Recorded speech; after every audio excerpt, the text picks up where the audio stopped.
pidato, saudara-saudara sekalian, kita sudah bertahun-tahun membela agama Allah, hidup bareng bersama. Tentu ada yang pernah saya sakiti, baik yang sengaja maupun yang saya tidak sengaja. Kalau ada yang pernah saya sakiti dan saya tidak tahu, tolong balas hari ini. Daripada nanti di akhirat kau membalas, sakitnya berlipat-lipat. Sekarang saya minta balas sebelum saya meninggal. Suasana hening. Abu Bakar paling duluan menangis. Tanda-tanda Nabi sebentar lagi meninggalkan kita ini. Suasana hening. Tiba-tiba dari belakang ada sahabat Nabi namanya Uqasyah. Hitam tinggi besar berdiri. Ya Rasulullah, saya pernah Anda sakiti. Semua orang balik. Kurang ajarnya ini Uqasyah. Kapan? Waktu itu perang ya Rasul. Saya berada di sampingmu. Rasulullah mengendarakan onta. Onta Rasulullah. Rasulullah menyambut ontanya. Saya di samping, bukan onta yang kena, tapi saya yang kena. Saya mau membalas ya Rasul. Semua kurang ajar. Nabi lagi sakit mau membalas. Umar berdiri. Uqasyah, kalau gatal tanganmu ingin mencambuk, saya kau cambuk sampai mati. Jangan Rasulullah. Kata Nabi, Mar, saya paham maksud baikmu, tapi dosa tidak boleh diwakili. Dosanya Kapolres tidak bisa diwakili Kasat Lantas. Tidak boleh. Mentang-mentang kita komandan ambil dosaku tidak bisa. Sudah bangkit lagi Abu Bakar. Uqasyah, sayalah sahabat Nabi paling dekat. Saya selalu bersama beliau. Kalau kau mau cambuk, saya kau cambuk. Sama kau sakiti Rasulullah. Nabi bilang, Abu Bakar, dosa tidak bisa diwakili. Kau duduk. Makin dekat Uqasyah, ditahan sama cucu beliau Hasan Husain. Uqasyah, pamanku, Amure, jangan kasihan kakekku, lagi sakit. Saya kau cambuk kalau mau. Sama Rasulullah, saya kau cambuk. Nabi berkata, cucuku, saya paham maksud baikmu, tapi dosa tidak bila diwakilkan. Nak, duduk dekat Uqasyah. Ya Rasulullah, waktu Anda cambuk saya tidak pakai baju. Supaya adil, buka bajumu. Semua orang tambah kurang ngajar ini Uqasyah. Di depan Nabi satu-satunya pertama kali disuruh buka baju. Nabi buka bajunya. Begitu Nabi buka baju, subhanallah, terjadi keajaiban. Apa? Tercium bau harum. Bahkan ada sahabat Nabi, Nabi lagi tidur berkeringat. Dia ambil keringatnya Rasulullah satu tetes, dan itu dia bilang, saya tidak pernah mencium seharum baunya Rasulullah keringatnya. Coba, ada kira-kira di sini keringatnya harum? Ada. Kira-kira kalau saya buka baju di sini, bukan bau harum, bau sakulu. Itulah Rasulullah. Lalu apa kata Rasulullah? Ya baik, saya buka. Kata Nabi, cepat kau Uqasyah, jangan kau buat saya lama tidak pakai baju, nanti Allah menghukummu. Maju Uqasyah, dia buang cambuknya, lalu dia peluk badan Nabi, dia cium badan Nabi dadanya, lalu sambil menangis, ya Rasulullah, maafkan saya. Apa maksudmu Uqasyah? Tadi kau mencambuk saya, sekarang kau menangis memelukku. Kata Uqasyah, ya Rasulullah, itu tadi cerita saya cuma karang, itu cari cerita saya cuma buat-buat. Kenapa? Saya tahu sebentar lagi Rasulullah meninggalkan kami. Ingin rasanya kulitku yang hina ini bersentuhan dengan kulitmu ya Rasulullah. Karena saya tahu tidak mungkin saya bisa lagi menyentuhnya tanpa saya akali seperti ini. Ya Rasulullah, mau sekali nih kulitku yang hina menyentuh kulitmu yang mulia. Pun kalau saya nanti masuk surga belum tentu sama kita punya kelas. Saya ingin menyentuhmu ya Rasulullah. Saya ingin merapatkan badanku dengan kulitmu yang mulia ini ya Rasulullah. Nabi lalu meneteskan air mata dan berkata, saudara-saudara sekalian, kalau kalian mau tahu temanku di akhirat kelak, inilah karena cintanya kepada Rasulullah Muhammad sallallahu alaihi wasallam. Rasulullah luar biasa cintanya kepada kita. Lalu kalau Bapak cinta kepada Rasulullah, muliakan Rasulullah dengan cara apa? Pelihara warisannya. Apa warisan Nabi? Bukan istana. Apa warisan Nabi? Al-ulama'u warisatul anbiya. Muliakan ulama. Bapak-bapak polisi, gunakan kekuasaanmu untuk melindungi pewaris para nabi. Bukan pewaris pejabat. Lindungi pewaris para nabi. Supaya kalian nanti di akhirat ada yang bernamamu, melindungimu ketika pada saat itu tidak ada lagi perlindungan. Rasulullah pewarisnya bukan gubernur. Rasulullah pewarisnya bukan presiden. Rasulullah pewarisnya bukan Kapolri, tapi pewarisnya Nabi adalah ulama. Muliakan ulama karena sama saja kalian memuliakan Rasulullah. Tidak usah kau muliakan Dasat Latif, tidak usah kau muliakan kiainya, tapi muliakan ilmu yang beria. Kalian tahu halal haram bukan dari Kapolres. Kalian tahu halal haram, rukun-rukun iman, rukun-rukun haji bukan dari Kapolri, bukan dari sekda, bukan dari bupati, tapi kalian mengetahuinya dari ilmu-ilmu para ulama. Ini saja tausiah kita, mudah-mudahan ada manfaat. Saya ingin berlama-lama, tapi saya harus ada di Makassar pukul 11 karena saya harus perjalanan lanjut ke Kolaka. Terima kasih Pak Kapolres. Saya doakan Bapak beserta istri sehat walafiat, diberikan kemampuan dan kesanggupan untuk menjaga wilayah hukum Sidrap dan sekitarnya. Bapak-bapak polisi, saya berdoa semoga Bapak sekalian selalu dititipkan iman dalam hati, sehingga Bapak betul-betul menjadi pengayom, pelindung, dan pelayan masyarakat. Insya Allah, luar biasa pekerjaan Bapak. Kalau Bapak melaksanakannya dengan baik, Bapak ini bertugas sebagai Umar bin Khattab, menegakkan hukum. Luar biasa. Kalau saya paling hanya bisa menganjurkan di mimbar, tapi kalau Bapak polisi mampu mengamalkan langsung. Saya jangan minum khamar, jangan narkoba. Nah, dengar anak muda, tapi kalau Bapak bilang jangan narkoba, langsung ditangkap masuk penjara. Bapak lebih hebat dalam dakwah daripada ustadz. Kalau ustadz di mimbar teriak-teriak, jangan minum khamar. Kita lihat peminum khamar, paling dibilang, dede, mabuk si Ronald Mudai. Tapi kalau Bapak polisi dapat langsung bisa disegit, borgol, bawa ke penjara. Nah, ibu bapak, saudara-saudara sekalian, mudah-mudahan ada manfaat. Lebih dan kurangnya mohon dimaafkan. Sebelum kita akhiri, mari kita berdoa kepada Allah Subhanahu wa taala.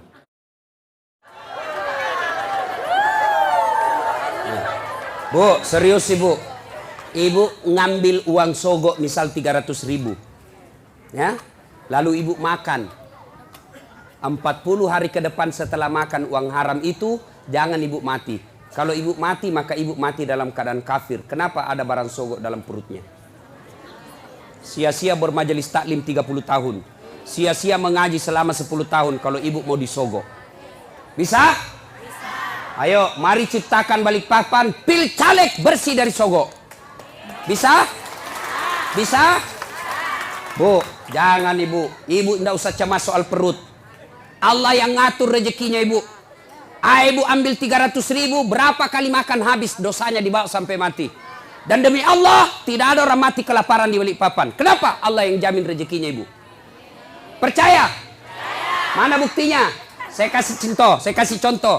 Itu perut Allah yang ngatur, rezeki makan Allah yang ngatur. Mana buktinya? Cicak. Tahu cicak? Apa dia makan cicak Ibu? Nyamuk. Masuk akal enggak? Enggak. Satu terbang, satu di dinding. Mana bisa ketemu? Di dinding cicak. Mana bisa? Iya. Tapi lagu saya waktu kecil apa dia bilang? Cicak-cicak di dinding, diam-diam merayap, datang seekor nyamuk. Hap! Nyamuk yang datang. Lagu tidak bilang cicak lompat ke nyamuk. Jadi jangan sogok Bu ya. Ya. Ibu datang pengajian-pengajian, kalau ada caleg yang undang, datang dengan niat dapat ilmu, bukan karena dapat jilbab. Ya. Kalau Ibu niat dapat ilmu, di akhirat kelak Allah cari, mana Ibu yang datang karena pengajian mau dapat ilmu, ini hadiah dari kamu. Saya kasih kau hadiah surga. Tapi mereka yang datang karena ngejar seragam, ngejar sembako, ngejar jilbab, dia akan berkata kepada Allah, ya Allah, mana pahalaku pengajian? Allah berfirman, kau dulu pergi pengajian, kamu kau dapat jilbab toh? Kau sudah dapat min, tidak ada kau dapat sekarang cilaka. Masih mau kok? Jelas? Nah, berikutnya. Lalu Nabi berkata, masalahnya nak suka jika. Nabi bilang, Nafisah tenang, saya punya urusan. Lalu Nafisah datang kepada Khadijah. Bunda, bagaimana kalau ada laki-laki suka sembarannya. Mana ada suka janda orang tua. Nabi bilang, iya ada suka. Betul kok, betul. Alhamdulillah. Tapi masalahnya nih yang suka Ki lebih muda dari bunda. Tidak jadi masalah. Tapi ini anak buah tak. Tidak ada masalah. Masalah dia suka di saya. Dia bilang, Nafisa, tenang bunda, saya punya urusan. Coba. Ini namanya menjaga harga diri dua belah pihak. Coba kalau Nafisa mau kasih malu Khadijah. Datang ke Muhammad. Muhammad, nah suka kok bunda. Banyak uangnya. Peraski. Kesempatan ku ambil ini uang. Banyak, nah suka sekali kok. Coba. Kalau juga Nafisa mau kasih malu Khadijah, begitu caranya. Atau dia kasih malu Muhammad. Tapi tidak. Kedua belah pihak dijaga harga dirinya. Begini mestinya tim sukses. Jangan cerita kejelekannya orang. Calon ini biarlah. Jangan cerita keburukan calon yang lain. Lebih baik cerita kelebihan-kelebihan calonnya masing-masing. Kalau ada datang tim sukses yang cerita kejelekan orang, demi Allah jangan pilih dia. Kenapa? Dilarang dalam agama menjelek-jelekkan orang. Bisa Ibu? Betul? 300.000 lewat. Sudah nikah. Khadijah 45 tahun, Rasulullah 25 tahun. Khadijah 40 tahun, Rasulullah 25 tahun. Selisih 15 tahun. Sudah. Setelah menikah, Khadijah sebelum menikah Bu, Khadijah sebelum menikah itu kaya. Kekayaan beliau 22/3, lebih dari setengah barang-barang mewah yang ada di Mekah miliknya Khadijah. Bayangkan, kaya. Tapi apa yang terjadi? Setelah menikah dengan Nabi, bangkrut, habis duitnya kasihan. Suatu kali Nabi tidur di pahanya Khadijah. Tidur di paha Khadijah. Tidur. Ibu-ibu sudah pernah kasih tidur di paha? Nah, ibu-ibu sudah pernah kasih tidur suaminya di paha? Bohong-bohong. Begitu suaminya mau dipaha, genis sekali. Bagaimana suaminya kada selingkuh? Ibu kada tahu mengurusi. Nah, coba itu Khadijah Ibu. Beliau tidur suaminya. Lalu dia lihat-lihat suaminya dengan wajah yang lusuh, capek. Bukan jelek ya, capek. Kan kentara muka yang capek. Seperti mukanya Ustaz Dasar. Capek Bu, capek betul. Dia bilang istriku, mama nyecek, be, kasihan suamiku. Matoa nih kasih. Sudah tidur. Lalu Khadijah melihat suaminya dan berkata dalam hati, wahai orang-orang Mekah, ayuhan nas, wahai manusia, kenapa kau benci betul ini manusia? Dia lihat di suaminya, kenapa kau benci betul ini manusia? Tidak pernah bicara kasar, tidak pernah nipu kamu, tidak pernah ngambil barang hakmu, tidak pernah merugikan kalian. Ini manusia kok kamu benci? Khadijah sambil melihat suaminya, menetes air matanya. Pas menetes air matanya, jatuh di pipinya Nabi. Nabi terbangun dan melihat dan berkata, wahai Ummul Mukminin, ibunya orang Islam, kenapa kau menangis? Apa kau menyesal menikah sama saya? Tadi kau perempuan janda yang dihormati, sekarang kau dihina gara-gara suamimu saya. Apa kau menyesal karena tadi kau kaya, sekarang kau miskin? Khadijah berkata, tidak demi Allah. Saya tidak pernah menyesal menikah sama engkau ya Muhammad. Malah saya bangga engkau menjadi suamiku. Cuma yang aku pikir, saya sekarang sudah tua renta. Sebentar lagi ajal menjemputku. Hartaku sudah habis. Siapa yang akan menolong engkau nanti ketika ajal sudah menjemput saya? Orang tidak menghina kamu di Mekah. Orang masih malu menyerang kamu karena ada Khadijah janda bangsawan Mekah yang disegani. Bagaimana nanti kalau saya sudah meninggal? Siapa yang tolong kamu? Siapa kasihan yang kasih bantu lagi kau keuangan? Lalu Khadijah berkata, ya Muhammad, andai saja besok saya meninggal, engkau kebumikan saya dan tulang-tulangku kau bisa jual untuk membantu dakwamu. Andai tulangku laku untuk kau jual untuk bantu dakwamu ya Muhammad. Cintanya Khadijah kepada suaminya. Kita ibu. Nah, bukan cinta, aja suaminya. Baru 1 jam pergi suaminya menelpon. Di mana kau pak? Ya kau lisu, pulang kok.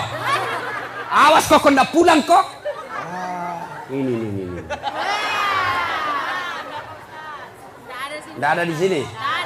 Nah, motor lolos. Bu, halo ibu. Biar ibu jidatnya hitam sholat. Senin Kamis ibu puasa, ngajar ngaji di TKTPA, tapi ridho suami tidak ibu miliki, tidak bakal ibu masuk surga. Bahkan Nabi jelaskan, andai saja boleh manusia sujud kepada sesamanya manusia, itu istri saya wajibkan sujud di depan suaminya. Kenapa bisa Ustaz? Karena ibu harus tahu, kami laki-laki suami tidak boleh masuk surga sebelum istrinya dulu diperiksa. Kalau ibu rajin sholat, ibu rajin puasa, ibu rajin tadarus, suaminya peselingkuh, suaminya tukang judi, suaminya tidak sholat, suaminya pengedar narkoba, tapi ibu alim, muslimah yang baik, tidak ada urusan. Suami masuk neraka, ibu tetap masuk surga. Bahkan Nabi menjelaskan istri yang taat sama suaminya, padahal suaminya pembuat maksiat, kata Nabi, nih 7 surga kau masuki, tadkhulul jannati bisalam. Pilih kau ini 7 pintu surga mana kau masuki. Meskipun suamimu bajingan. Beda kami laki-laki. Suaminya ulama, suaminya penceramah, suaminya hafiz Quran, tapi istrinya tidak pakai jilbab. Suami istrinya suka pi bertetangga bertengkar, suaminya suka menghasut, suaminya suka ngambil kue kalau pi pengantin. Istrinya. Ibu-ibu Pak Doko, yang selalu saya istilahkan ibu-ibu Columbus, kelompok ibu-ibu pembungkus.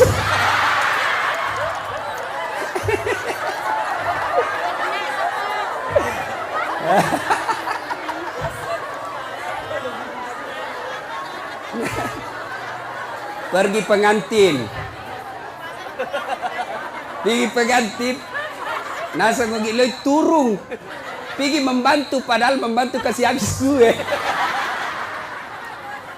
Jangan bu, tidak boleh ya ibu majelis taklim, tidak boleh ibu Columbus. Nah ya, biar sepupu yang punya acara kalau tidak minta tidak boleh. Nah, kalau istrinya durjana seperti itu, padahal suaminya ulama, demi Allah, tidak boleh di laki-laki masuk surga sebelum dia temani istrinya masuk neraka. Makanya ibu, jangan sakiti perasaan suami. Susah jadi suami bu, kami tanggung dunia akhirat. Ini suka dia takut-takuti suaminya. Kalau ada tamunya suaminya, dia tidak ngomong tapi matanya. Ada juga itu istri begitu. Dia pelototi mata suaminya. Ada begitu di sini toh? Ada, makanya ibu ketawa. Anu ibu di, saya izin dulu pergi sama temanku.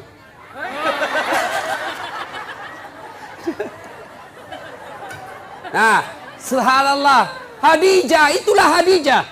Karena waktu yang terbatas.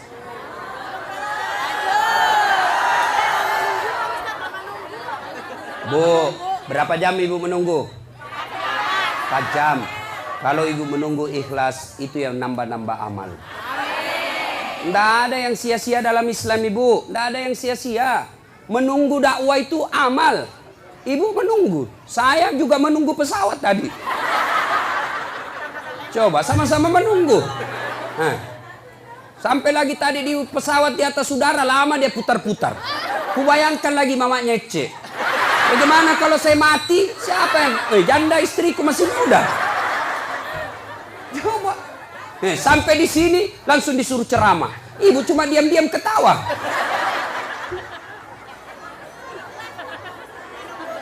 Minum, saya puasa ibu. Nah, siapa tahu ada yang mau traktir saya buka puasa. Ibu Rahmat Mas'ud tadi sudah telepon saya, Ustaz buka di rumah, bahkan kepiting. Karena beliau itu tahu betul kesenangan saya, kepiting. Masih muda ibu. Kolesterol, baca bismillah, lari kolesterol. Setan aja dikasih lari itu bukan bismillah, apalagi cuma kolesterol. Nah sudah. Nah, ketika Khadijah radhiyallahu istri Nabi sakaratil maut, madangi. Waktu itu Nabi usianya 45 tahun, Khadijah 65 tahun. Bayangkan ibu, Khadijah sebelum menikah sama Nabi kaya. Tapi ketika Khadijah sakaratil maut, baju yang dia pakai, baju yang sudah 8 kali tambal. Tahu tambal? Tahu? Bahasa Perancisnya tepengi. Robe tambal, robe tambal, robe tambal. 8 kali tambal. Dan tambalan yang terakhir, tambalan ke-8, tidak lagi pakai kain. Kenapa? Tidak ada lagi kainnya Khadijah. Akhirnya apa? Khadijah menambal bajunya yang bolong ke-8 kalinya dengan cara apa? Dengan pelepah daun kurma. Miskin. Ada kira-kira ibu-ibu mau begini? Kaya, sudah menikah, langsung miskin. Dia bilang, gara-gara kaum itu suami kau adalah. Saya banyak uangku tadi kau kasih miskin kah? Keluar kau dari rumah. Khadijah tidak. Masya Allah. Khadijah ketika sakaratil maut sakit, dia panggil anaknya. Siapa namanya anaknya? Fatimah As-Zahra. Dia panggil, Fatimah ta'al. Anakku sini dulu. Dengar ini baik-baik bu. Sini dulu nak. Ya bunda. Sampaikan ke bapakmu dulu nak. Kau pergi mintakan Kak Serban. Tahu Serban? Tahu Serban? Itu seperti nak pakai Pak Nur Hadi. Serban. Tapi itu kan gaya-gaya. Tuh. Serban. Kata Khadijah, Fatimah, lo koyo lo kuambok muna. Ilo ngak serbanna. Nakku, kau pergi dulu ke bapakmu, mintakan saya serbannya yang selalu dia pakai terima wahyu. Saya mau pakai kain kafan. Mudah-mudahan kain kafanku itu yang selalu dia pakai terima wahyu. Allah tidak menyiksa saya dari azab neraka dan kubur. Lalu Fatimah berkata, Mak, kita yang pergi minta. Nah bilang Khadijah, saya malu minta sama bapakmu nak. Masya Allah. Ada di sini malu minta sama suaminya? Ada? Jangan nak minta, nak curi. Hei, sudah nak sembunyi suaminya nak dapat loh. Nak periksa semua dompetnya. Kayak pencopet. Sampai-sampai ada suami dia bilang, istri, nah simpang uangnya ibu. Dibawa bantal, dibawa tempat tidur, dibawa plastik, dibawanya lagi tuh. Dibawanya lagi tuh dos-dos. Kan dibawanya lagi nak bungkus plastik, 4 lapis. Dia bilang, dah dapat istrinya. Langsung istrinya bilang, Pak, uang apa ini? Langsung dia bilang suaminya, uang sial. Maksudnya apa? Baten aku sembunyi kau dapat ji. Ini ibu-ibu sekarang ini pandai cari uang. Iya toh? Pandai cari uang. Di mana saja disembunyi dia dapat semua. Khadijah, apa kata Khadijah? Saya malu minta sama bapakmu. Bayangkan, habis hartanya untuk nopang suaminya, minta serban, malu. Bayangkan. Didengar sama Nabi. Dengar sama Nabi. Nabi lalu datangi istrinya. Ya Ummul Mukminin, habis hartamu untuk bantu dakwah. Capuk waramparamu malolo tulung. Hanya ini kaserban yang kau minta dan itu pun kau malu menyatakannya. Nabi menetes air matanya. Lalu kata Khadijah, saya minta kain serban yang engkau selalu pakai nerima wahyu. Mudah-mudahan kain serban itu jadi kafanku sehingga saya tidak tersiksa di alam kubur. Mendengar itu datang Jibril. Datang Jibril bu. Jibril sampaikan kepada Nabi, ya Muhammad, sampaikan kepada Khadijah. Masya Allah. Karena Jibril tidak boleh langsung bicara sama Khadijah. Kenapa? Hanya Jibril boleh berbicara kepada Nabi dan Rasul. Namun manusia tidak boleh.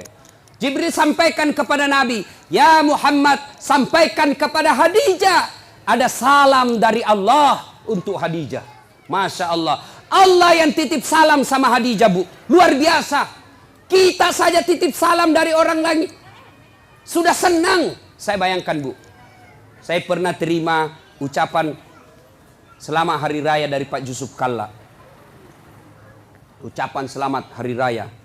Istana Wakil Presiden Republik Indonesia dengan ingin menyampaikan selamat Hari Raya Idul Fitri, mohon maaf lahir batin. Taqabbalallahu minna wa minkum. Salam hormat Yusuf Kalla, Wakil Presiden Republik Indonesia, kepada saudara Das Atlati.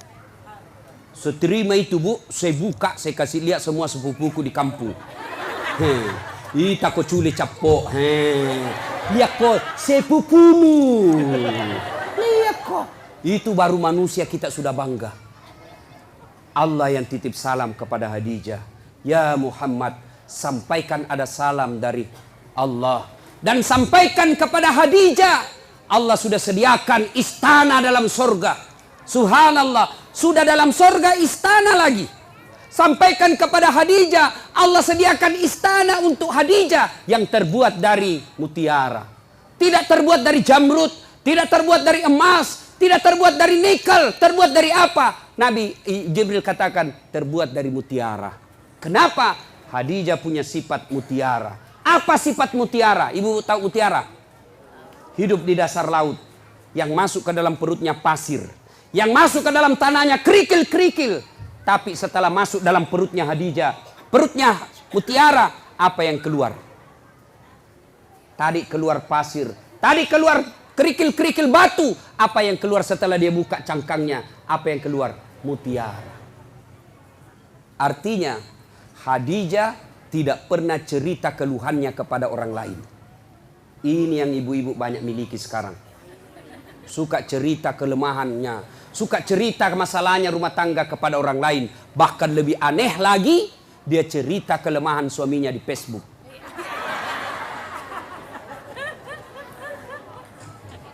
Bu, apa ada manusia tidak punya masalah?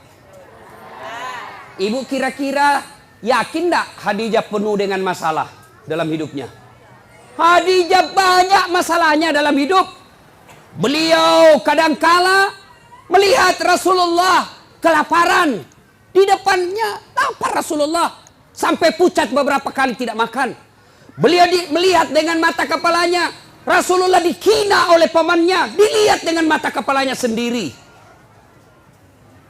Khadijah, apa dia pergi cerita? Tidak. Jadi kalau ibu mau punya surga, istana dalam surga, maka ibu punya sifat seperti Khadijah. Apa sifatnya Khadijah? Jangan suka cerita kelemahan rumah tangga. Apa tidak boleh mengeluh? Boleh. Apa tidak boleh curhat? Boleh. Apa tidak boleh mengungkapkan perasaan? Boleh. Tapi kemana? Kepada Allah. Yang dilarang cerita ke medsos, cerita ke tetangga. Ya, ibu-ibu, ada di sini tidak ada masalahnya? Oh, dalam rumah tangga ibu semua orang punya masalah. Contoh, dia bilang enaknya itu Ustaz, kenapa? Gagahnya suaminya. Ibu, suami gagah masalah. Kenapa? Dia goda orang, Bu. Apalagi kalau istrinya jelek. Lebih masalah lagi itu. Suami gagah, istri jelek, masalah. Berarti bagus kalau suami jelek, Ustaz.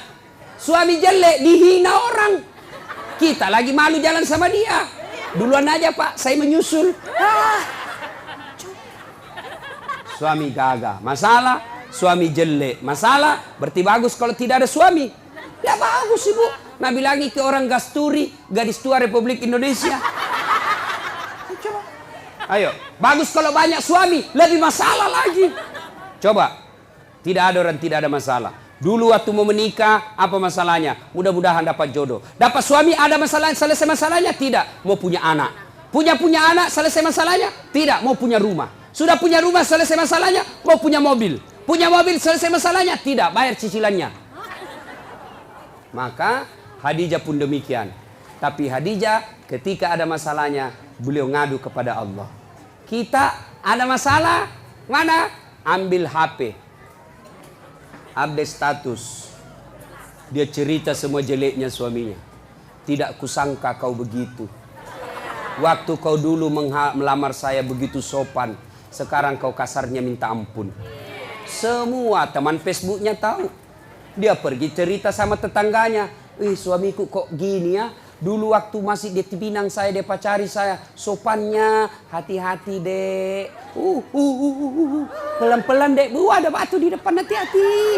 Itu waktu masih gadis. Sekarang sudah anak punya 3, tahan tuh kakiku. Nah bilang, di mana kau simpan matamu dong? Nah, jangan cerita kejelekan suami ke orang lain. Lebih mana? Ngadu kepada Allah. Ya Allah,